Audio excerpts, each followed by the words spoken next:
Bharatiya Janata party को आज बड़ा झटका लगा है। 25 वर्षों से जुड़े सक्रिय कार्यकर्ता मृगेंद्र उपाध्याय ने बीजेपी से इस्तीफा दे दिया है और इस्तीफे की वजह सरकार द्वारा लागू किए गए यूजीसी के नए नियम और समाज के सम्मान से जुड़ा गहरा आक्रोश।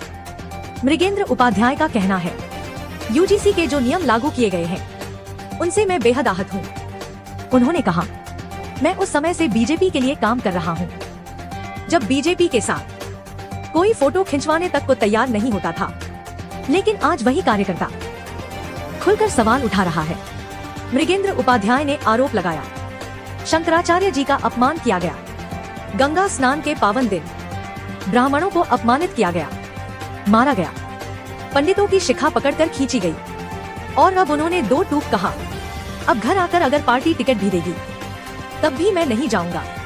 उनका कहना साफ है, सांसद या विधायक बनना हमारे लिए जरूरी नहीं है, जरूरी है ब्राह्मणों का सम्मान और ब्राह्मणों का हक।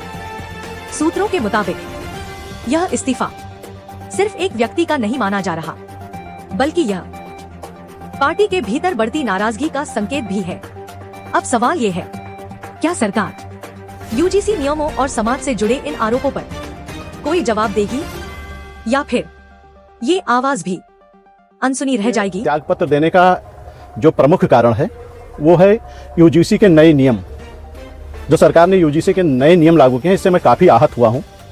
और इसके अलावा जो शंकराचार्य जी के साथ अपमान हुआ है, बच्चे बटुक के साथ मारपीट, जूते चप्पल से मारपीट किया गया है, उन्हें अपमानित किया गया है, साधु संतों को मारा पीटा गया है मेला प्रशासन द्वारा, इससे भी मैं बहुत काफ़ी आहत हूँ। सरकार की कोई प्रतिक्रिया इन दोनों मामलों पर नहीं आया है, जिससे मुझे लगता है कि कहीं ना कहीं इसके पीछे सरकार का ही हाथ है।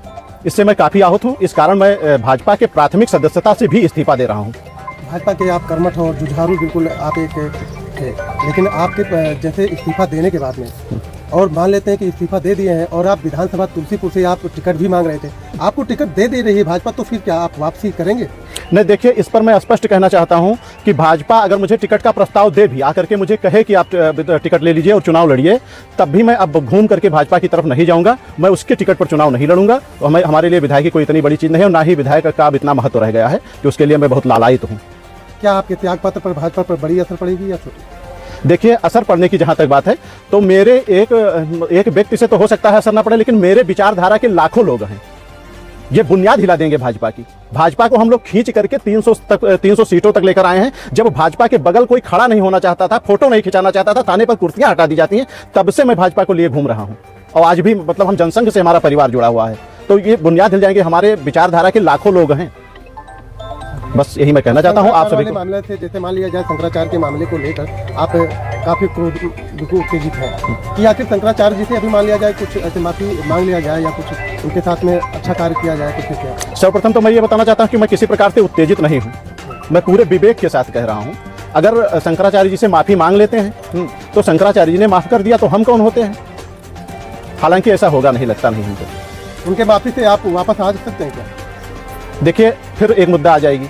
वापस आने ना आने की तो अलग बात है, लेकिन जैसे यूजीसी के नए नियमों की बात अगर कर लीजिए, तो यूजीसी के नए नियम से भी काफ़ी आहत हैं। उसको पढ़िए एक बार आप लोग। उसको सरकार वापस लेगी तो हम वापस आ जाएंगे।